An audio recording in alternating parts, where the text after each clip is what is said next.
जय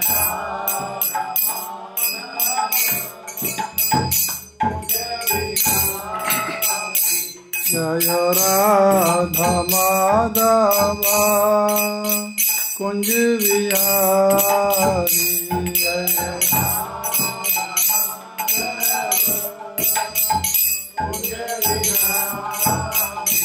जय गोपीजन वल्लभ गिरवरधारी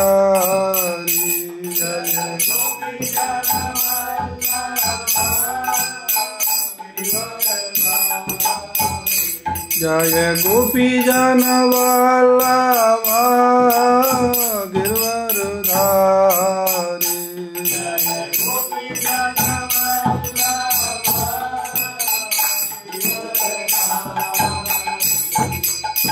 यशोदानंदन व्रज जन रंजन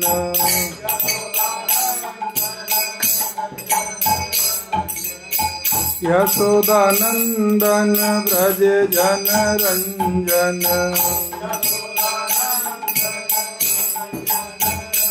यमुना तीरा वनचारी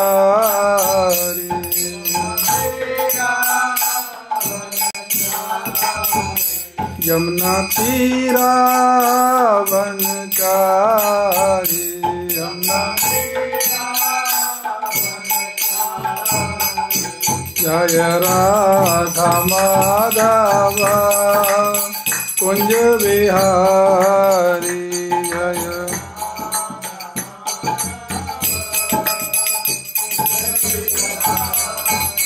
जय राधा माधव कुंज बिहारी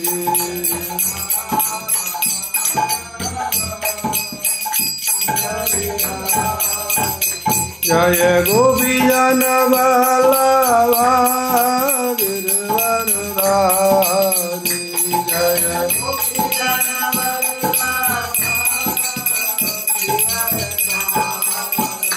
ओ यशोदानंदन व्रज जन रंजन यमुना तीरा वनचारी यमुना तीरा ओ यमुना तीरा वनचारी यमुना जय राधा माधव कुंज बिहारी जय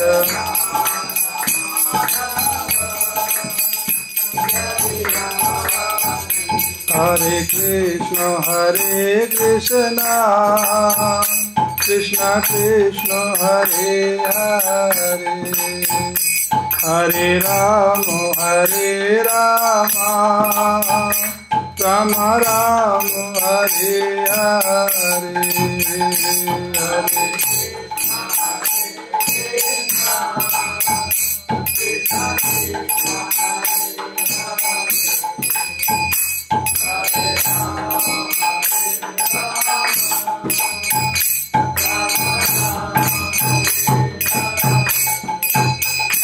हरे हरे कृष्ण कृष्ण कृष्ण हरे हरे हरे राम राम राम हरे हरे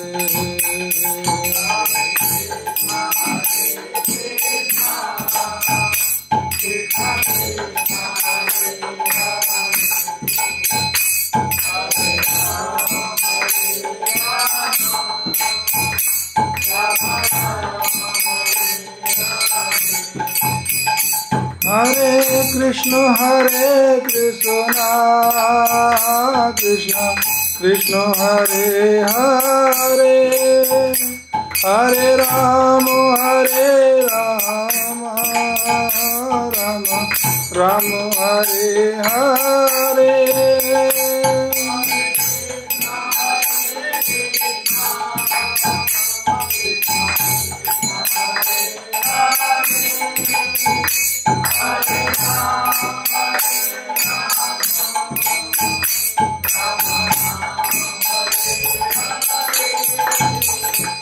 हरे कृष्ण कृष्ण कृष्ण हरे हरे, हरे राम राम राम हरे हरे, हरे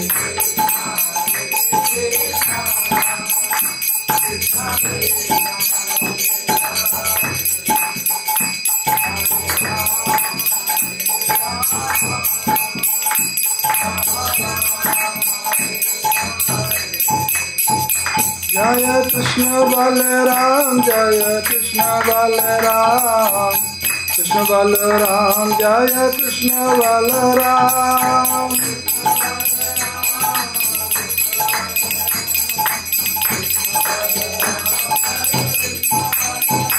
जय राधे श्याम, जय राधे श्याम, राधे श्याम जय राधे श्याम।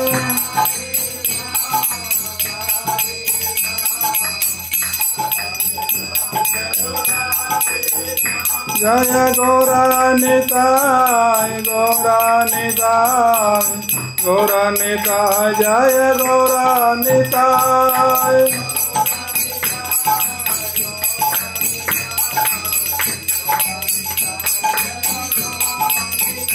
जय जय प्रभुपाद, प्रभुपाद, प्रभुपाद, प्रभुपाद।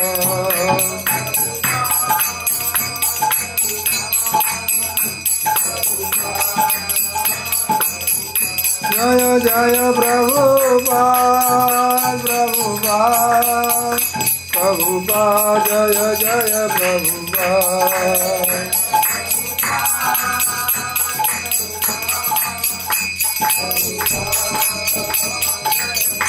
जय जय गुरुदेव, गुरुदेव, गुरुदेव जय जय गुरुदेव।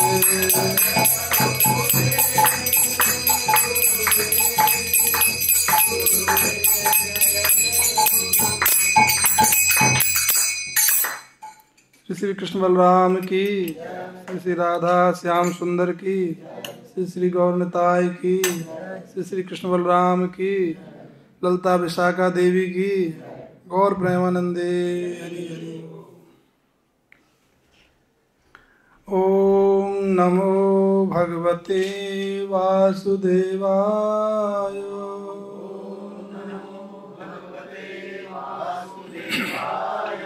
ओम नमो भगवते वासुदेवाय।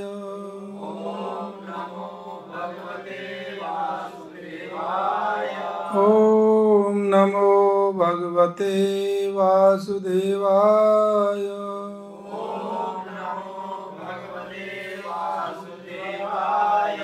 नारायणं नमस्कृत्य नरं चैव नरोत्तमं देवीं सरस्वतीं व्यासं ततो जयमुदीरये। नष्टप्रायेषु अभद्रेषु नित्यं भागवत सेवया। भगवति उत्तम श्लोके भक्तिर्भवति नैष्ठिकी।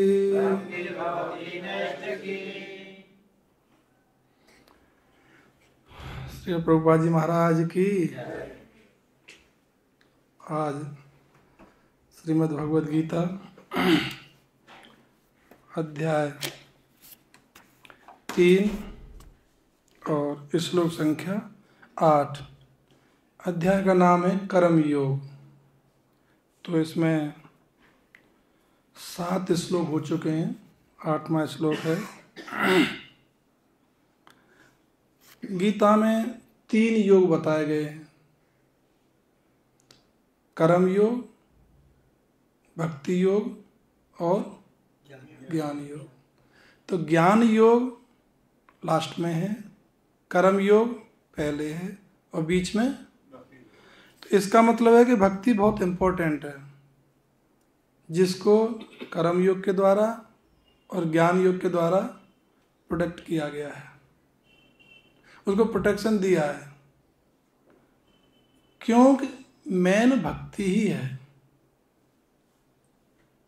बीच का मतलब होता है केंद्र, तो केंद्र में भक्ति रखी जाती है, और केंद्र में अगर कोई भक्ति रख के सर्किल बनाएगा तो सर्किल बहुत अच्छा बनेगा, वो अपने सर्किल में सक्सेस हो जाएगा, क्योंकि उसके केंद्र में भक्ति विराजमान है। तो आज हम 8वां श्लोक है, आप सब लोग मेरे पीछे दोहराएंगे। नियतम कुरु कर्म त्वम, नियतम कुरु कर्म त्वम, कर्म जायो हि अकर्मणः, कर्म जायो हि अकर्मणः, शरीर यात्रा अपि चैते, शरीर यात्रा अपि चैते, न प्रसेद का कर्मणः, न प्रसदेत अकर्मणः, नियतं कुरु कर्म त्वं, कर्म जायो हि अकर्मणः, शरीर यात्रा अपि चैते, न प्रसदेत अकर्मणः। नियतं कुरु कर्म त्वं, नियतं कुरु कर्म त्वं, कर्म जायो हि अकर्मणः, कर्म जायो हि अकर्मणः, यात्रापि चते, शरीर यात्रा अपि चैते, न प्रसिद्धेत कर्मणः, न प्रसीदेत अकर्मणः। नियतं कुरु कर्म त्वं, नियतं कुरु कर्म त्वं, कर्म जायो हि अकर्मणः, यात्रापि चते, शरीर यात्रा अपि चैते, न प्रसिद्धेत अकर्मणः, न प्रसीदेत अकर्मणः। नियतं कुरु कर्म त्वं, कर्म जायो हि अकर्मणः, शरीर यात्रा अपि चैते, अकर्मणः न प्रसिद्धेत अकर्मणः। नियतं कुरु कर्म त्वं, नियतं कुरु कर्म त्वं, कर्म ज्यायो हि कर्मणः, कर्म जायो हि अकर्मणः, शरीर यात्रा अपि चैते, शरीर यात्रा अपि चैते, न प्रसिद्धेत कर्मणः, न प्रसीदेत कर्मणः। नियतं कुरु कर्म त्वं, कर्म जायो हि अकर्मणः, शरीर यात्रा अपि चैते, न प्रसीदेत कर्मणः। नियतम नियत, कुरु करो, कर्म कर्तव्य, त्वम तुम, कर्म कर्म करना, ज्याय श्रेष्ठ, ही निश्चय ही, अकर्मणः काम न करने की अपेक्षा, शरीर शरीर का, यात्रा पालन निर्वाह, अपि भी, च भी, ते तुम्हारा, न कभी नहीं, प्रसदेत सिद्ध होता, अकर्मणः बिना काम के। अर्थ एवं तात्पर्य भक्ति वेदांत स्वामी श्रील प्रभुपाद जी के द्वारा। भक्ति वेदांत स्वामी श्रील प्रभुपाद जी महाराज की। अर्थ, अपना नियत कर्म करो, क्योंकि कर्म ना करने की अपेक्षा कर्म करना श्रेष्ठ है। कर्म के बिना तो शरीर निर्वाह भी नहीं हो सकता। तात्पर्य, ऐसे अनेक छद्म ध्यानी हैं जो अपने आप को उच्च कुलीन बताते हैं, तथा ऐसे बड़े बड़े व्यवसायी व्यक्ति हैं जो झूठा दिखावा करते हैं कि आध्यात्मिक जीवन में प्रगति करने के लिए उन्होंने सर्वस्व त्याग दिया है। श्री कृष्ण यह नहीं चाहते कि अर्जुन मिथ्याचारी बने, अपितु वे चाहते हैं कि अर्जुन क्षत्रियों के लिए निर्दिष्ट कर्म का पालन करे। अर्जुन गृहस्थ था, एक सेनायक था, अतः उसके लिए श्रेयस्कर था कि वह उसी रूप में गृहस्थ क्षत्रिय के लिए निर्दिष्ट धार्मिक कर्तव्यों का पालन करे। ऐसे कार्यों से संसारी मनुष्य का हृदय क्रमशः विमल हो जाता है। वह भौतिक कलमश से मुक्त हो जाता है। देह निर्वाण के लिए किए गए तथा कथित त्याग संन्यास का अनुमोदन ना तो भगवान करते हैं और ना कोई धर्मशास्त्र ही। आखिर देह निर्वाह के लिए कुछ ना कुछ करना होता है। भौतिकवादी वासनाओं की शुद्धि के बिना कर्म का मनमाने ढंग से त्याग करना ठीक नहीं है। इस जगत का प्रत्येक व्यक्ति निश्चय ही प्रकृति पर प्रभुत्व जताने के लिए अर्थात इंद्रिय तृप्ति के लिए मलिन प्रवृत्ति से ग्रस्त रहता है। ऐसी दूषित प्रवृत्तियों को शुद्ध करने की आवश्यकता है। नियत कर्मों द्वारा ऐसा किए बिना मनुष्य को चाहिए कि वह तथाकथित अध्यात्मवादी योगी बनने तथा सारा काम छोड़कर अन्यों पर जीवित रहने का प्रयास न करे। तात्पर्य एवं अर्थ संपूर्ण हुआ प्रभुपाद जी के द्वारा। ओम अज्ञान तिम्रांधस्य ज्ञानांजन शलाकया चक्षुरुन्मीलितं येन तस्मै श्री गुरवे नमः। श्री चैतन्य मनोभीष्टं स्थापितं येन भूतले स्वयं रूप कदा मह्यं ददाति स्वपदान्तिकं। वन्दे अहं श्रीगुरु श्रीयुतपदकमलं श्रीगुरून् वैष्णवांश श्रीरूपं साग्रजातं सैगणरघुनाथान्वितं तं सजीवं सावधूतं सावधूतं परिजनसहितं कृष्णचैतन्यदेवं श्रीराधा कृष्णपादान् सैगणललिता श्रीविशाखान्वितांश्च। हे कृष्ण करुणा सिंधु दीनबंधु जगत्पते गोपीश गोपिका कांत राधा कांत नमोस्तुते। तप्त कांचन गौरांगी राधे वृंदावनेश्वरी वृषभान सुते देवी प्रणमामि हरिप्रिये। वाञ्छाकल्पतरुभ्यश्च कृपा सिन्धुभ्यैव च पतितानां पावनेभ्यो वैष्णवेभ्यो नमो नमः। जय श्री कृष्ण चैतन्य प्रभु नित्यानंद श्री अद्वैत गदाधर श्रीवासादि गौर भक्तवृंद। हरे कृष्णा कृष्णा कृष्णा हरे हरे हरे राम राम राम हरे हरे।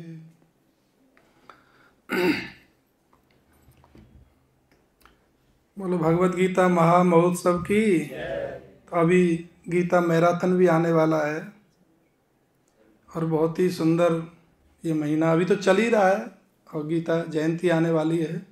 तो ये मैराथन का महीना है। बुक डिस्ट्रीब्यूशन करना चाहिए और गीता अध्ययन करना चाहिए, गीता पढ़ना चाहिए। स्पेशल इन दिनों में गीता पढ़ने का बहुत बड़ा महत्व होता है।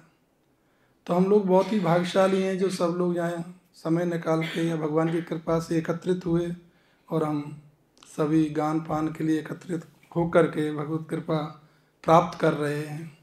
बड़े सौभाग्य की बात है। तो यहाँ कहा गया है अर्जुन के लिए एक्चुअली माध्यम बनाया है। कहा तो हम सबके लिए ही है। गीता कोई स्पेशल किसी व्यक्ति विशेष के लिए नहीं है, सभी के लिए है। सभी को गीता पढ़ना चाहिए। वो कहते हैं नियतम कुरु कर्म त्वम। हे अर्जुन, अब सब जानते हैं कि अर्जुन को मोह हो गया, गांडीव रख दिया, हाथ कांपने लगे, युद्ध नहीं कर रहा है।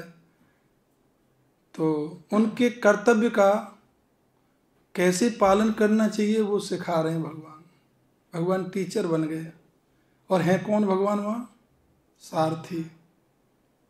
लेकिन अब उपदेश दे रहे हैं, समझा रहे हैं। जो मोह हो गया है उसको दूर कर रहे हैं, अपने भक्त के मोह को। कहते हैं अर्जुन नियतम कुरु कर्म त्वम। नियतम कहते हैं जो अपना कर्तव्य है, कर्तव्य कर्म है। अपना जो धर्म है, अपना जो स्वकर्म है, स्वधर्म है, उस स्वधर्म का पालन करो, स्वधर्म को मत त्यागो। जैसे एक सारथी है और एक महारथी है। महारथी का क्या काम है? युद्ध करना। और सारथी का क्या काम है? रथ चलाना। और अपने सारथी की, अपने महारथी की रक्षा करना। सामने से बाण को भी देख रहा है, रथ को भी बचाना है, अपने घोड़े को बचाना है, अपने मालिक को भी बचाना है। ये उसका काम है। तो स्वधर्म उसका क्या है? उस समय रथ चलाना। उसका स्वधर्म क्या है? उसका कर्तव्य क्या है? कि दुश्मन पे वार करना। तो कहते हैं नियतम कुरु, हे कुरु, हे कुंते, हे अर्जुन, तुम नियत कर्म करो। जो तुम्हारा कर्तव्य है उस कर्तव्य को करो। आप कर्तव्य से हट रहे हैं और कर्तव्य कर्म करो। तुम मन तुम कर्म त्यायो ही अकर्मणा। कर्म ना करने से कर्म श्रेष्ठ होता है, कर्म करना श्रेष्ठ होता है। ज्यायो श्रेष्ठ होता है क्या? अकर्म। जो अकर्म हैं, जो कर्म नहीं कर रहे हैं, उस ना करने से कर्म करना श्रेष्ठ है। भगवान बता रहे हैं शरीर यात्रा अपि चैते। ये शरीर यात्रा है। शरीर यात्रा क्या है? किसको कहते हैं शरीर यात्रा? ये शरीर धारण किया, जन्म लिया, बच्चे हुए, फिर थोड़ा घुटमन चलने लगे, उसके बाद और बड़े हुए, अकड़ मकड़ जानने लग गए। तो ये करते करते जवान हुए। बचपन दौड़ता है जवानी की तरफ, और जवानी दौड़ती है बुढ़ापे की तरफ, और बुढ़ापा दौड़ता है मृत्यु की तरफ। तो ये दौड़ रहे हैं, ये यात्रा है शरीर की। शरीर यात्रा अपि चैते। ये शरीर की यात्रा क्या है? ये चलना, चलने को तो यात्रा कहते हैं। ये हर क्षण चल रहा है, हर क्षण यात्रा कर रहा है। कोई भी क्षण, कोई भी मोमेंट ऐसा नहीं है जिस समय नहीं चल रहा है। समय के अकॉर्डिंग वृद्ध हो रहा है, समय के अकॉर्डिंग जवान हो रहा है, उसी के हिसाब से जरा व्याधि आ रही है इसके अंदर। ये हमेशा यात्रा पे है जब से जन्म लिया है। तो भगवान कहते हैं यात्रा भी, यात्रा भी किसकी? शरीर। शरीर की यात्रा भी चैते प्रसिद्धेत अकर्मण। उसकी भी प्रसिद्धि नहीं है, उसका भी निर्वाह नहीं है। उसको निर्वाह करने के लिए कर्म तो करना पड़ेगा। आप यहाँ से अन्य जगह जाते हैं, स्टेट में या जिले में, तो यात्रा करके जाएंगे तो उसके लिए कर्म तो करना पड़ेगा। गाड़ी हायर करनी पड़ेगी, गाड़ी के पेट्रोल के लिए पैसा, पैसा के लिए वर्क करना पड़ेगा। कितने सारे उसमें सिद्धांत और कर्म जुड़े हुए हैं। जब एक लक्ष्य को आप प्राप्त करोगे तब एक पॉइंट पे, एक सेंटर पॉइंट को आप हासिल कर पाओगे जिसका आपका उद्देश्य है। तो कहते हैं ना तो शरीर की यात्रा ही संभव है, शरीर निर्वाह के लिए भी कर्म करना है, और कर्म ना करना, कर्म करना कर्म ना करने से ज्यादा श्रेष्ठ है। और अर्जुन तुम नियत कर्म करो। 3 बातें कही। पहले तो कहा नियत कर्म करो, दूसरा कहा कर्म ज्यायो ही अकर्मणा, कर्म करना ना कर्म करने से श्रेष्ठ है। और तीसरा कहा शरीर यात्रा भी चैते, कि शरीर निर्वाह भी नहीं होता बिना कर्म किए हुए, इसलिए तुम्हें कर्म करना ही पड़ेगा। और नियत कर्म, कर्म भी ऐसा नहीं कि जो मन पे आए वही कर्म कर लिया। कई बार महाराज उदाहरण देते हैं कि कोई घर में एक डॉग पाल रखा था, एक गधा भी रखा हुआ था। चोर घुसे, डॉग की तबीयत ठीक नहीं थी, तो डॉग तो अपना निद्रा में सोया हुआ था, लेकिन गधा क्योंकि वो भी वफादार था, नौकर था, वो अपना ढेंचू ढेंचू बोलने लग गया। मालिक जगह देखा, जैसी मालिक जगह चोर साइड हो गए। मालिकों के द्वारा गधे की पिटाई हुई, चुप हो गया। थोड़ी देर बाद फिर चोर घुसने लगे, फिर बोलने लगा। वो 2-3 बार मार खाया, फिर वो चुप हो गया, नहीं बोला, और चोर चोरी करके चले गए। प्रातःकालीन जब जगह जगह चोर हो गया तो पता लगा भाई डॉगी बोलो इसकी तबीयत ठीक नहीं थी, इसलिए नहीं भौंका। तो गधे ने पूछा था मुझे क्यों मारा? मैं तो 2-3 बार आपको जगाया, कोशिश भी किया कि मेरा मालिक सुरक्षित हो जाए, तो इसका तात्पर्य क्या हुआ, क्योंकि वो काम उसका नहीं था, भौंकने का काम डॉगी का था, लेकिन डॉगी का काम किसने किया। तो नियत कर्म करो, अपना कर्म करो। कई बार हम देखते हैं ना, एक मालिक होता है, अपने काम से काम रखो, बोलते हैं ना। इसका तात्पर्य यही है कि वो अपना नियत कर्म नहीं कर रहा है, वो दूसरे काम में पैर अड़ा रहा है, टांग अड़ा रहा है, अपना कर्म छोड़ दिया। तो भगवान कहते हैं अपने कर्म में दक्ष रहो, अपने स्वधर्म का पालन करो जो आपका कर्म है। लेकिन हम उससे, और कर्म कैसे है कि कर्म जो बनता है, जो कर्तव्य है, उस कर्तव्य का पता कैसे लगेगा कि ये कर्तव्य है हमारा। तो उसमें वर्ण आश्रम परिस्थिति, तो जो परिस्थिति है, जो वर्ण आश्रम है, जिस धर्म में हम हैं उसी धर्म को ठीक ठीक से निर्वाह करो। अगर हम क्षत्रिय हैं तो क्षत्रिय का धर्म निर्वाह करो, वैश्य तो वैश्य का धर्म करो, जो परिस्थिति है उस परिस्थिति से करो। कई बार बहुत छोटा गेट होता है, हमको तो सीधा चलने की आदत है, पर हम तो सीधा जा ही नहीं सकते, तो हमें क्या करना पड़ेगा, झुक के जाना। परिस्थिति है वहाँ। कई जगह देखा है, हमारे जो एयरफोर्स में होते हैं या हमारे जो आर्मी मैन होते हैं, वो ऐसे करके चलते हैं, बहुत सारा लगेज बैग में होता है, क्योंकि परिस्थिति ऐसी है उनकी। लक्ष्य पे जाना है लेकिन अपने धर्म का पालन कर रहे हैं, जैसी स्थिति में है, जिस धर्म में है। तो यहाँ अर्जुन किस धर्म में है, क्षत्रिय धर्म में है। और क्षत्रिय का क्या धर्म है, युद्ध करना। अगर वो युद्ध, हालांकि युद्ध करना हिंसात्मक है, क्रूरता है, कटुता है, किसी को मारना कोई धर्म थोड़ी है। किसी की हत्या करना, और वो भी निर्दोष की हत्या करना, तो बहुत ही अपराध है। वह निर्दोष लोग भी थे, किसी कारण से जुड़े हुए थे, उनकी कुछ मजबूरियां थी, प्रोटोकॉल में फंसे हुए थे दुर्योधन के में, तो उनका धर्म था उनके साथ युद्ध करना। उनका अन्न खाया है, जैसा अन्न खाएंगे वैसा मन भी होगा। उनका मन भी ऐसा ही था कि हमारा मालिक चाहे गलत कर रहा है, कर्ण को खूब पता था कि दुर्योधन गलत कर रहा है, लेकिन क्या कहा उसने, मैंने इनका अन्न खाया है, इसने मुझे एक राजा बनाया है, इसने समाज में मेरा नाम प्रतिष्ठित किया है, मैं इसको कैसे भूल जाऊं। और नहीं भूला, और वो जानता था कि दुर्योधन गलत कर रहा है, लेकिन फिर भी जुड़ा रहा, प्रोटोकॉल में फंसा ही रहा। तो निर्दोष भी मारे जा रहे हैं, ये तो हिंसात्मक हुआ। लेकिन क्षत्रिय के लिए उसकी हिंसा नहीं लगती है, क्योंकि वो उसका अपने स्वधर्म का पालन कर रहा है। और वही कर्म अगर ब्राह्मण करने लग जाए, वैसे करने लग जाए, तो क्या होगा, पाप लगेगा। एक हिरन को जिंदा खाता है शेर, खाता है ना, और वो चिल्ला चिल्ला के दुहाई देती है, बचाओ बचाओ, शेर छोड़ता है उसको?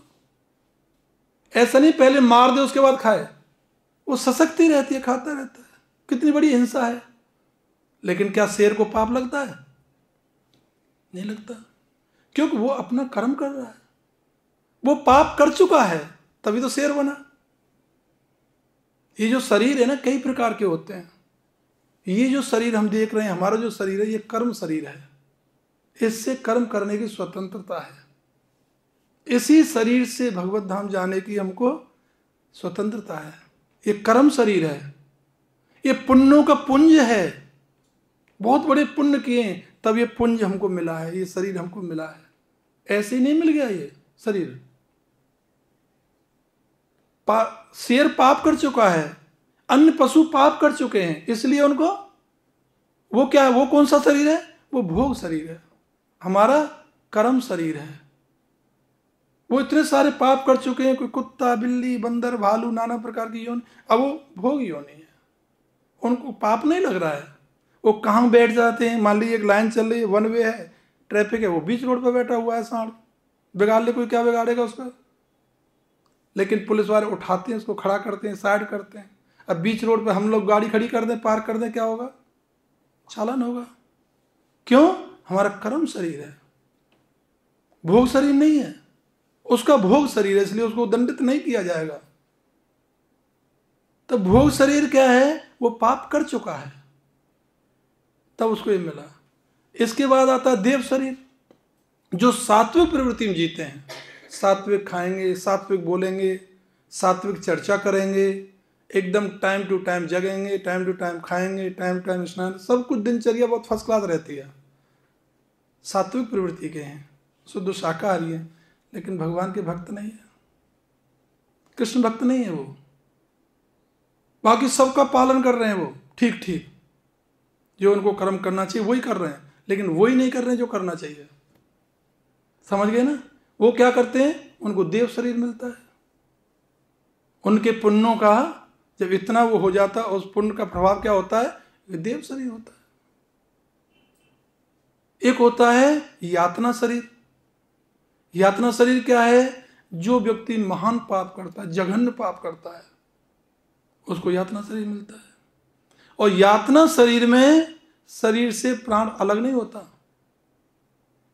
यातना मिलने पे वो क्या बोलते हैं, आत्महत्या नहीं कर सकता, उसका कभी भी अचानक मृत्यु नहीं हो सकती। लेकिन ये शरीर की अगर ये ऊपर से गिरा दिया जाए तो मर जाएगा, टूट जाएगा, फट जाएगा, ये शरीर नष्ट हो जाएगा। लेकिन यातना शरीर नष्ट नहीं होता। ऐसा वर्णन है रौरव नरक, और ये नरकों का जो 28 नरकों का जो वर्णन आता है उसमें ऐसा वर्णन है, वो कहते हैं इस शरीर को गन्ने की तरह चरखी में डाल देते हैं, दोनों लोहे के पाटों के बीच में, पूरा ब्लड निकलता है, हड्डियां चूर चूर हो जाती हैं, लेकिन मरता नहीं है, वो जिंदा रहता है। मनुष्य मर जाएगा, ये कर्म शरीर है, ये मर जाएगा, लेकिन वो नहीं मरेगा। उसको सुई भी चुभोते हैं ना हम लोग, जो हमको जितना कष्ट, उससे 10,000 गुना कष्ट होता है उस शरीर में, यातना शरीर में। जब लोग पाप कर्म करते हैं तो यातना शरीर प्राप्त होता है उनके लिए, जघन्य अपराध करने वालों के लिए वो होते हैं जघन्य अपराध करने वाले। लेकिन हमारा शरीर क्या है अर्जुन, कर्म करने वाला है, कर्म शरीर है। इस शरीर से तुम कर्म करो, अपने आश्रम में अपने वर्ण में रह के कर्म करो, तब तुमको क्या होगा, भगवत प्राप्ति होगी, और आपको भगवान के दर्शन भी होंगे। इसी जन्म में तुम भगवत प्राप्ति कर सकते हो, और कोई जन्म ऐसा नहीं है जिसमें तुम, क्योंकि ये पुण्य पुंज का समूह है, इंद्रिय हैं इसमें। अगर इंद्रिय भोग भोगने के लिए अगर हम करते हैं तो ये शरीर की यात्रा हो गई। अगर इंद्रिय भोग, इंद्रिय सुख, इंद्रिय अनुकूलता, उसके अनुसार अगर जीवन जीते हैं हम लोग, तो क्या हो गया, हम इस शरीर की यात्रा में चल रहे हैं, और चल के फिर यही श्रमेव केवलम। जैसे मैंने बताया कि 10 किलो का पत्थर हाथ में ले लो, 20 किलो का हाथ में ले लो, और खड़े हो जाओ एक जगह, खड़े रहो घंटे, 2 घंटे, 4 घंटे, तो टाइम भी टी कितना आ गया, 4 घंटे। एनर्जी भी खर्च हुई, ई कितना आ गया, इतने कैलोरी। पसीना भी छूट रहा, थका भी व्यक्ति, और फिर वहीं की वहीं रख दिया। कितना काम हुआ, काम तो कुछ नहीं हुआ। इसको बोलते हैं श्रमेव केवलम। तो इस शरीर से अगर हम इंद्रिय तृप्ति करके, इंद्रिय भोग करके, और उस समय को, उस यात्रा को पूरा करते हैं, 100 साल की, 50 साल की, 60 साल की यात्रा है, उसको पूरा करते हैं, तो ये शरीर की यात्रा है। लेकिन इसी शरीर से भगवान को केंद्र मान करके भगवान के आध्यात्मिक जीवन पर चलते हैं, भगवान के लिए वो कर्म करते हैं। जो इंद्रिय तृप्ति के लिए कर्म किया जा रहा है, वही कर्म अगर भगवान की प्राप्ति के लिए करते हैं तो अपने लक्ष्य को प्राप्त होते हैं, पक्की बात है। तो कर्म 2 हैं, एक कर्म तो बहुत हैं, 3 प्रकार के कर्म है, कर्म, अकर्म, विकर्म। लेकिन वो कर्म की बात नहीं हो रही है, यहाँ कर्तव्य की बात हो रही है। कर्म मीन्स कर्तव्य। कर्तव्य क्या है, अपने कर्तव्य का पालन करो। तो एक विहित कर्म है, विहित कर्तव्य, एक नियत कर्तव्य है। तो विहित कर्तव्य क्या है, भगवान बताते हैं, व्रत रखना, उपासना करना, जप करना, मंगला आना, पूजा करना, पाठ करना, वैष्णव सेवा करना, प्रसाद ग्रहण करना, सत्संग करना, ये सब क्या है, विहित कर्म है। लेकिन ये करना बहुत कठिन है। आज हमारे वृंदावन में लगभग 15-20 लाख लोग होंगे, लेकिन हमारे मंगला में कितने आते हैं? हमारे मंदिर में 1,500-2,000 भक्त हैं इस समय। यहाँ कितने बैठे हैं, सोचो कितने भक्त बैठे हैं यहाँ, बड़ा कठिन है। जप करना, अध्ययन करना, भागवत पढ़ना, गीता पढ़ना, मंगला आना सुबह, बहुत कठिन है। यह है बेहद कर्म। बेहद कर्म करना बहुत कठिन है। एक होता है निषिद्ध कर्म। निषिद्ध कर्म क्या है? झूठ बोलना, पाप करना, अन्याय करना, धोखा देना, चोरी करना, ये जितने सब निषिद्ध कर्म है। तो निषिद्ध कर्मों का त्याग करना लाभ होता है और इनको करने में कष्ट होता है। अब इनको करने में कष्ट होता है तो करना यही है, करना तो बेहद कर्म ही है और कष्ट हो रहा है तो रास्ता ढूंढते हैं आचार्य लोग। वो कहते हैं अगर तुम बेहद कर्म नहीं कर रहे, आप व्रत नहीं रख रहे, निर्जला एकादशी आती है तो ढूंढते हैं रघुवीर प्रभु कहीं एसी चल रहा है क्या, एसी में बैठते हैं जाके, सुख ढूंढ रहे हैं क्योंकि व्रत रखना है, एसी नहीं मिल रहा है कहीं भी। फिर देखते हैं भक्त को किस वक्त में कूलर लग रहा है, किस वक्त में रूम में, या कहाँ हम एकांत में बैठ सकते हैं। करते नहीं करते, सुख ढूंढ रहे हैं। व्रत में सुख नहीं है और सुख की पूर्ति नहीं होती तो क्या होता है? क्रोध आता है और क्रोध जब आएगा तो दोष दृष्टि आ जाएगी, तो क्या भक्ति हुई? क्रोध में सब नष्ट हो जाता है। तो बेहद कर्म कैसे किया जाए? तो कहते हैं निषिद्ध कर्म का त्याग कर दो, झूठ बोलना बंद कर दो, अन्याय करना बंद कर दो, गाली देना बंद कर दो। तो जब वो बंद कर देंगे ना तो बेहद कर्म अपने आप हो जाएंगे, स्वाभाविक है। वाल्मीकि जी से कहा था, वाल्मीकि जी से तुम राम राम करो। मैं ये तो नहीं बोल सकता, मैंने तो जीवन में मार काट किया है, मैं कैसे बोलूंगा ये? तो नारद जी ने दिमाग लगाया क्या करना चाहिए। ठीक है तू मरा मरा बोल, तो मरा राम राम राम राम राम राम आ गया। जब एक धुन में बोलेंगे तो मरा का राम हो गया। उल्टा नाम जपा जग जाना, वाल्मीकि भय ब्रह्म समाना। वाल्मीकि जी उल्टा ही नाम जप के उनका बेहद कर्म बन गया, जो निषिद्ध कर्म था बेहद कर्म बन गया। कई लोग आसक्ति रख करके कर्म करते हैं, आसक्ति रख के कभी कर्म नहीं करना चाहिए, क्योंकि आसक्ति रखते समय जो साधक है और जिस साध्य की साधना कर रहा है और जिस साधन से कर रहा है उसका मन किस में रहता है? जो आसक्त है उसका मन किस में रहता है कि अनुकूलता हो, मुझे मेरे अनुसार सुख मिले। जप कर रहे हैं, थोड़ा भी वहां देखा कि बहुत गर्मी, उठ के चला, अरे मेरा मन नहीं लग रहा है जप करने में, क्योंकि सुख नहीं मिल रहा है। सुख चाहिए उसको जप करने से। सुख से भगवान साध्य प्राप्त नहीं होता। अगर केंद्र में सुख रखोगे तो, केंद्र में साध्य को रखोगे तो साधना कर पाओगे। ये साधन है, साधन भी इंपॉर्टेंट है। साधन इज मच बेटर देन साध्य, ऐसा लिखा गया है। साध्य भगवान को प्राप्त करना, एक तत्व को प्राप्त करने के लिए अगर आसक्ति रखते हुए, अनुकूलता देखते हुए, सुख को देखते हुए अगर तुम उसको प्राप्त करना चाहते हैं तो वहां क्या होगा? वो आपका केंद्र बिंदु फल बन जाएगा। आपका दिमाग फल पे जाएगा कि 40 दिन का अनुष्ठान करना, ये फल मिलेगा।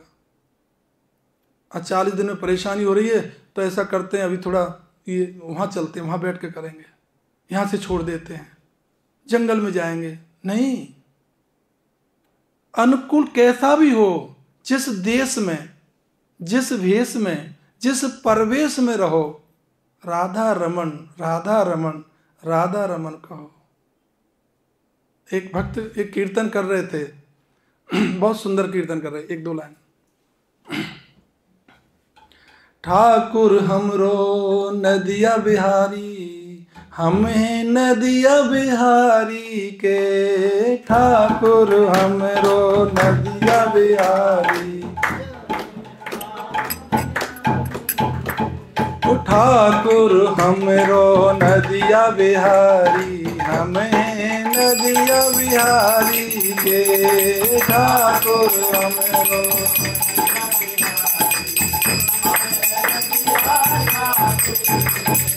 पुस्तक वितरण धर्म हमारो, पुस्तक वितरण काम न दुनियादारी से।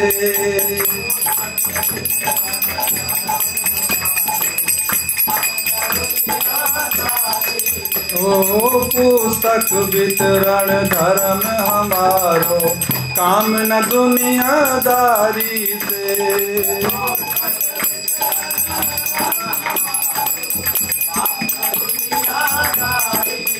ओ ठाकुर हमरो नदिया बिहारी, हमें नदिया बिहारी के।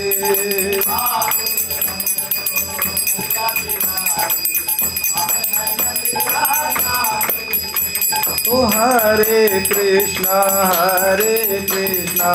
कृष्णा कृष्णा हरे हरे, हरे राम राम राम हरे हरे।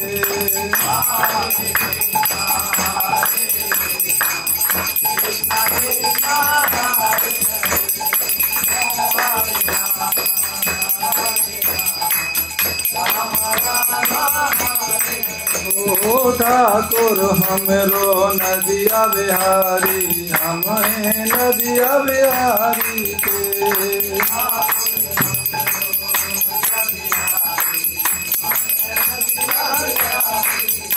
ओ गीता वितरण धर्म हमारो, काम न दुनियादारी से।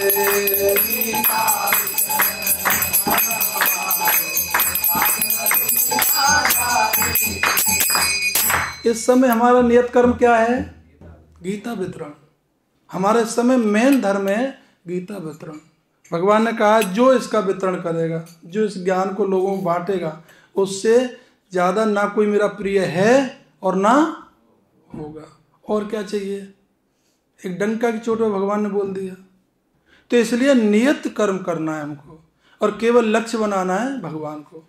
अच्छा, जो व्यक्ति आसक्ति करके इस संसार में इंद्रिय तृप्तियों में आसक्त होकर के जो कर्म करते हैं, कर्म तो कर रहे हैं अच्छा, लेकिन इंद्रिय आसक्ति में, इंद्रिय तृप्ति में है, मकान बने, घर बने, घोड़ा बने, ये सब कुछ इकट्ठे करने में लगे हुए हैं। और कई लोग समझ जाते हैं कि भाई ऐसा नहीं करना चाहिए, हमको भजन करना चाहिए। वो क्या करते हैं? जंगल में चले जाते हैं, भजन करेंगे जंगल में जाके। भगवान कहते हैं ना, वहां भी तुमको कर्म नहीं छोड़ेगा, कर्म वहां भी करना पड़ेगा। फल तोड़ोगे, अब पता नहीं किसके आम का फल तोड़ लिया, किसके बाग से केला चोरी करके लाए, वो भी तो है। कर्म तो भोगना ही पड़ेगा, तुम बिना कर्म के फल के नहीं रह सकते। इसलिए जंगल में ना जा करके, क्योंकि तुम अगर जंगल में चले गए और अकेले भजन कर रहे हैं, प्रभुपाद जी अकेले भजन कर सकते थे, दामोदर मंदिर में कोई कमी नहीं थी उनको अकेले भजन करने की, अच्छा कर्म कर रहे थे। लेकिन रात दिन सोच रहे थे क्या करूं, मेरे गुरु का आदेश है उसको कैसे पालन करूं, कैसे जाके यारे देखो तारे कहो कृष्ण उपदेश में, कैसे जाके बाहर जाके पाश्चात्य देशों में जाके प्रचार करूं, कैसे समाज का कल्याण हो, इस धर्म को समाज को कैसे बताऊं। और पूरा जीवन निकल गया खींचा तानी, मात्र 40 रुपए इकट्ठे हुए। अब 40 रुपए थे क्या अमेरिका जाता है व्यक्ति, लेकिन कमर कस लिया 40 रुपए भी, जाना है, जाना है तो जाना है।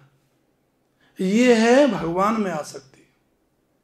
और वो आसक्ति क्या है? एक पल्लेदार एक ट्रक खाली कर रहा है, लग रहा है खाने का टाइम हो गया, बाद में करेंगे, खाली कर रहा है, एक और आ जाएगा उसको खाली करूंगा, खाना भी छोड़ दिया, पीना, कर्म तो वो भी कर रहा है, लेकिन वो इंद्रिय तृप्ति के लिए कर्म कर रहा है, संग्रह करने के लिए कर रहा है, बैंक बैलेंस के लिए कर रहा है। अब प्रभुपाद जी किस लिए कर रहे थे? जगत कल्याण के लिए।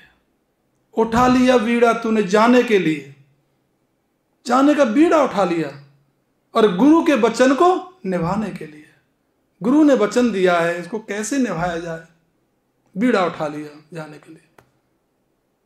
और कर दिया तूने कृष्ण नाम का प्रचार, जय प्रभुपाद जय प्रभुपाद। ऐसा भक्त सहजता में, सहज कर्म कौनते है, हे कौनते तुम सहज कर्म करो। और सहज कर्म क्या है? सरलता से भक्ति करो, एकदम सुबह से शाम तक, हमेशा, always engage to service of Krishna, always. तो कृष्ण आपने आपका ध्यान रखेगा। लेकिन हम लोग क्या करते हैं?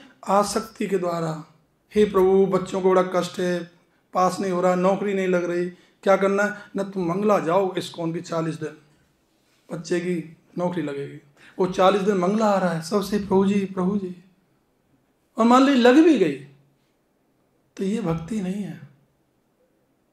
भक्ति क्या है कि हमने जो साधना किया उसका फल चाहे देर से मिले। भक्त लोग कहते हैं एक तो शीघ्रता करते हैं भक्ति में, और एक क्या करते हैं, सबसे ज्यादा शीघ्रता करते हैं। तो शीघ्रता में विलंब मिलता है उनको, हमेशा विलंब मिलेगा शीघ्रता में। लेकिन जो भक्त है अगर वो भक्ति कर रहा है, उसे ना शीघ्रता से मतलब, ना उसे ये मतलब कि मेरा 16 माला हो जाएगा और कर रहा हूँ, 8 बज गए अब 4 माला रहेगी बाद में कर लूँगा, पहले क्लास सुनूंगा, गीता का टाइम हो गया वो सुनूंगा। कोई जल्दबाजी नहीं है, उसको करना है उसे। लेकिन जब फल में देरी होती है साधना समय और उत्साह इतना बढ़ जाता है कि वो भगवान उस तत्व को प्राप्त नहीं कर पा रहा है, तो रोने लगता है, तड़पता है। जैसे मीरा जी, मेरे तो तू ही गिरधर गोपाल दूसरो ना कोई, जिसके सिर मोर मुकुट मेरो पत सोई। मेरा तो वही पति है जिसके सिर पर मोर मुकुट है, प्रभु मैं कैसे करूं। ऐसे बताते मीरा जब दौड़ के आ रही थी वहां से, तो लोगों ने घेर लिया मीरा जी को, और जब घेर लिया तो क्या करे, तो चारों तरफ सिपाही थे और मीरा जी दौड़ के आ गई, वृंदावन धाम आ रही हैं, सब कुछ छोड़ दी, लोक लाज सब काज छोड़ दिया उन्होंने, संतन के संग लागी कि संतन के संग लाग रही तेरी अच्छी बनेगी, मुझे अच्छी बनाना है और गिरधर गोपाल को भजन करना है, उसको तत्व को प्राप्त करना है। और दौड़ी तो क्या हुआ, राजस्थान से आई, और राजस्थान का जहाज कौन होता है, ऊंट। वह एक ऊंट मरा पड़ा था रास्ता में, कीड़े पड़ रहे थे, बदबू आ रही थी, देखा पीछे सिपाही आ रहे हैं दौड़ के। अब वो पैदल है, फीमेल भी है, कहाँ दौड़े, और घोड़ों का कोई मुकाबला कर सकती है। तो उन्होंने कहा हे प्रभु मैं तो पकड़ी गई और ये मुझे ले जाएंगे, पता नहीं क्या दंड देंगे, और मुझे संसारी बनाएंगे, मैं संसारी बनना नहीं चाहती है। अगर प्रभु कोई कृपा करे तो मुझे ऐसी बुद्धि दे कि मैं इनकी नज़र से ओझल हो जाऊं। तो सामने देखा ऊंट पड़ा था मरा हुआ, शेर वगैरह उसको खा गए, खोल पड़ा हुआ था, बहुत बड़ा ऊंट होता ही है, सड़ रहा था। इसने देखा बहुत बदबू आ रही है, लेकिन अपनी चुनरी मुंह पे लगा के उसके अंदर घुस गई। और वो लोग आए, उन्होंने देखा इतनी बदबू थी वहां, तो घोड़ों को देखा, अभी तो दिखी, यही तो दिखी थी, कहाँ गई कहाँ गई, वहां कहीं दिखाई नहीं दी वो। और वो लौट गए, वो आगे गए, इधर गई होगी, इधर गई होगी, इधर गई, वो रास्ता भटक गए और मीरा जी वृंदावन आ गई। तो उन्होंने वो परिस्थिति नहीं देखी कि ये सड़ रहा है, ये नहीं देखी कि यहाँ मेरा इन्फेक्शन होगा, कि मुझे परेशानी होगी, नहीं। अगर ये काम भी करने से मुझे लक्ष्य मिल जाता है तो मुझे कोई प्रॉब्लम नहीं है, और किया उन्होंने। और आज मीरा जी को आप देख रहे हैं, दुनिया उनके चरित्र का गान करती है। तो इस प्रकार से कर्म करना है। वो कहते हैं कर्म ना करने से कर्म श्रेष्ठ है। ना करना, जंगल को चले गए, हमें कर्म नहीं करना है। निठल्ले मत बनो, किसी के ऊपर निर्भर होकर के खाए पिए सो गए, नहीं। ऐसे ब्रह्मचारी मत बनो, ऐसे सन्यासी मत बनो, कर्म करो। तुम जंगल में जाके भजन कर रहे हो, किसी से लेना देना नहीं है, घास फूस खाया, छाल खा ली, फल फूल खा लिए, नहीं। समाज का कल्याण कैसे होगा? समाज को शास्त्र कौन सिखाएगा, उपदेश कौन देगा, उनको सदमार्ग कौन दिखाएगा? केवल सन्यासी वैष्णव भक्ति तो दिखाएगा।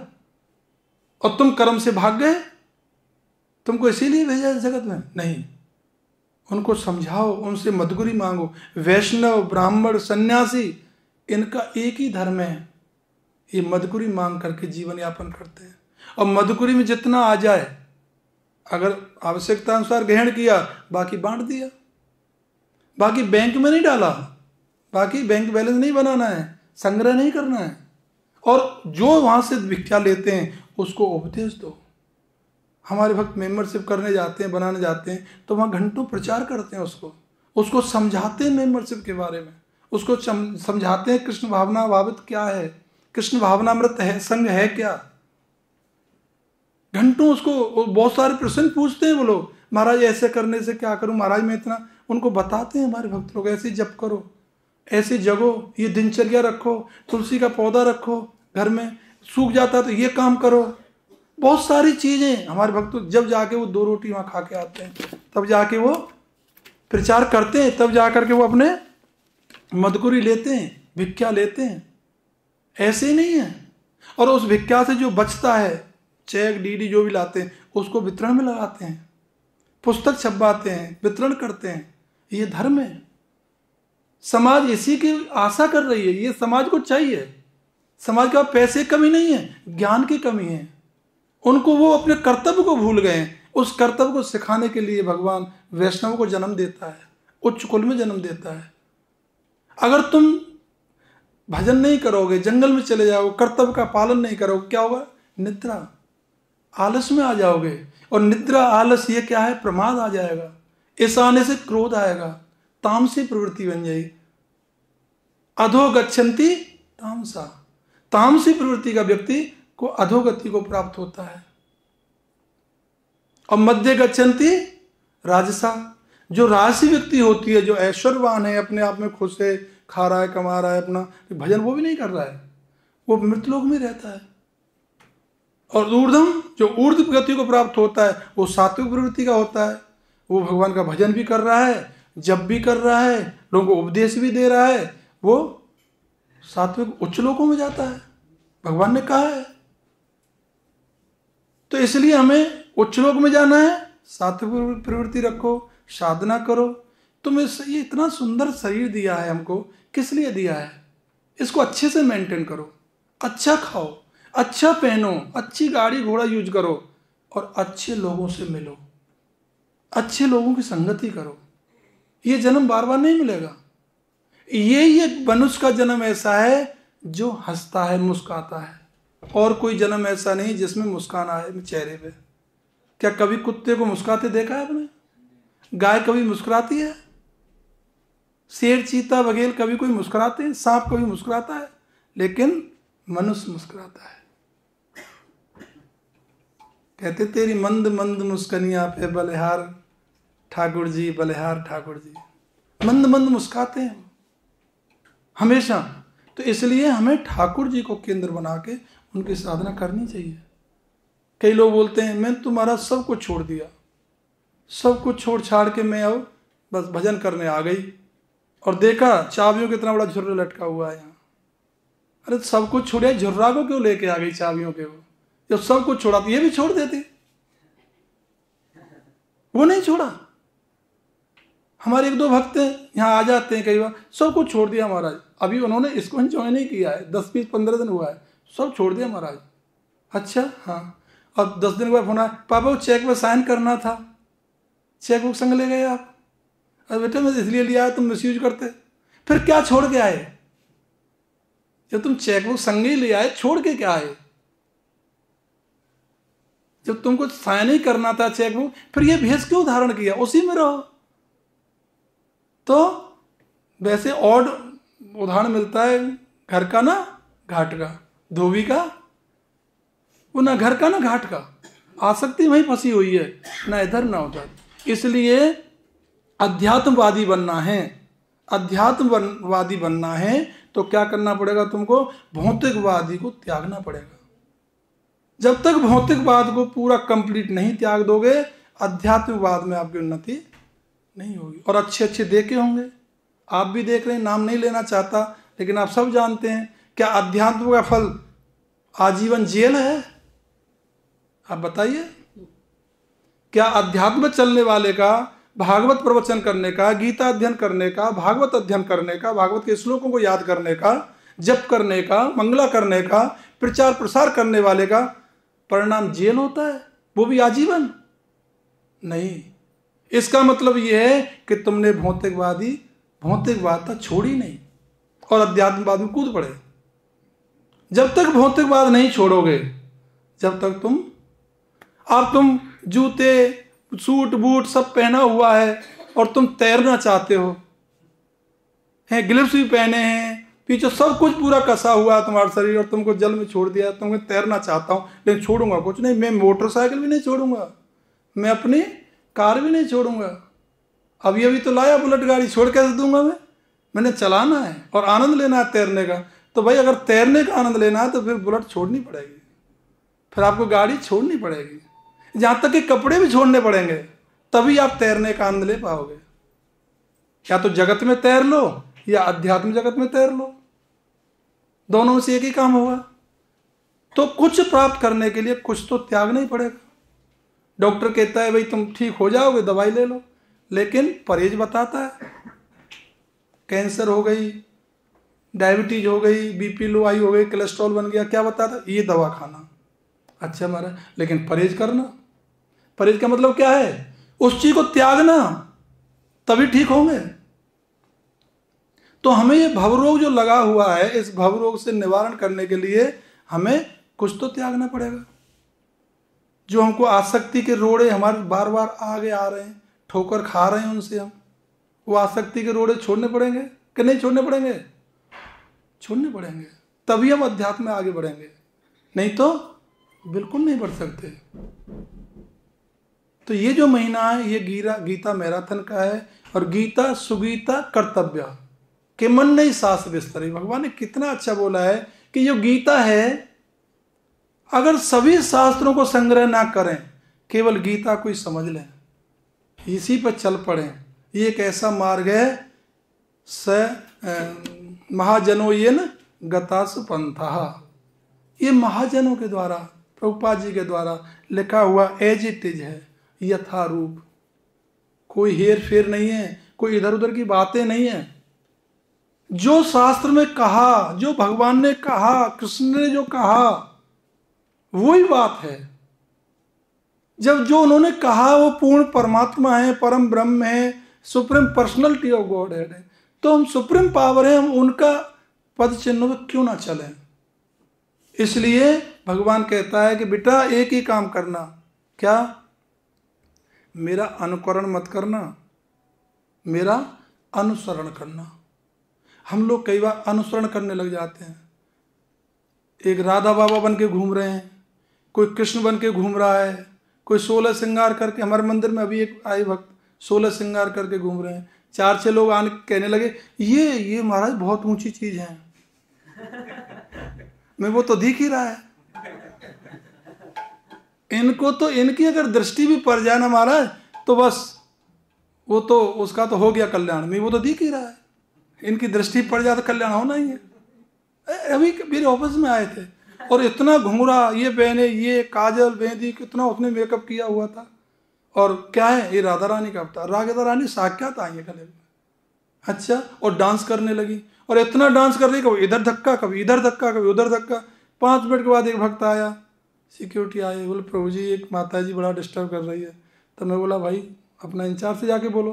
बोला वो प्रभु जी है नहीं यहाँ पे। अच्छा, तो और जो अंग रक्षक थे उनको सपोर्ट कर रहे हैं, नहीं नहीं मत छोड़ो, ये यहाँ नहीं है, वहाँ डांस कर रही है। वो यहाँ डांस नहीं कर रही थी, ये तो वहीं से आई हुई है, ठीक है ना।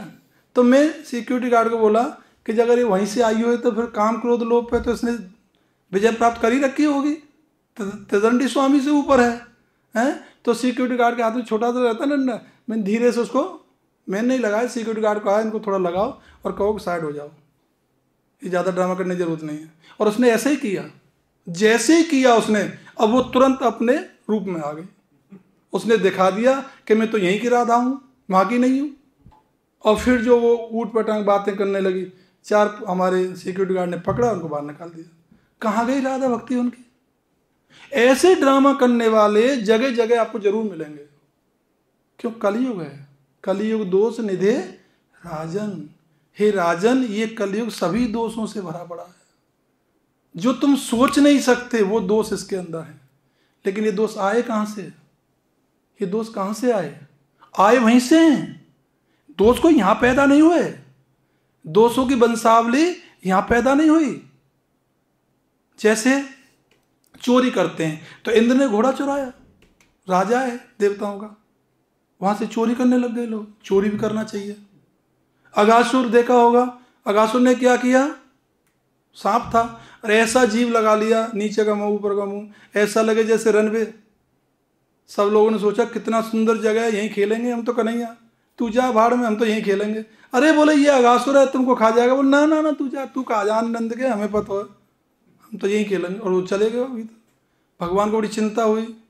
लेकिन भेष कैसा रखा हुआ है? रनवे बना के बैठा है कि जब कन्हैया आएगा तब बंद करूंगा। लक्ष्य उसका क्या है? कन्हैया आएगा दबाऊंगा। और जब कन्हैया आए, जब वो दबाने लगा तो कन्हैया ने फाड़ दिया पेट उसका। तो ये छल कपट दम्भ पाखंड झूठ अन्याय ये क्या है? इससे भरा पड़ा है ये। जितने जितने जो लोगों में गुण थे वो सब गुण कलयुग ने कहा मुझे दे दो, मैं कलयुग बन के जाऊंगा। कलयुग बनाई इन सब गुणों का समूह है। इसमें ऐसी स्थिति में भजन करना, पूजा करना, पाठ करना, अध्ययन करना बहुत कठिन है भाई।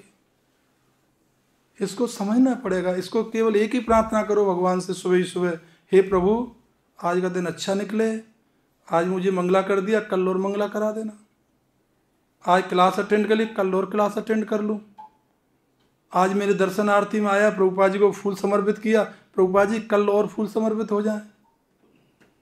और ऐसे डेली बोलते रहो, डेली बोलते रहो। क्यों आज हो गया तो कल और हो जाए बस। तो भगवान सुनता है। भगवान बोलता है भक्त बड़ा चतुर। हामी भक्त बड़ा चतुर। क्या बोलते हैं? कृष्ण भक्त बड़ा चतुर। कृष्ण का भक्त कैसा होता है? बड़ा चतुर होता है। अच्छा ये बताओ कृष्ण भक्त चतुर कैसे होता है? चतुर ऐसे होता है कि ये जो शरीर है, जो हाड़ मांस का पुतला है, और ये शरीर से भगवत प्राप्त कर लेता है वो। ये चतुराई है उसकी। हरे कृष्णा।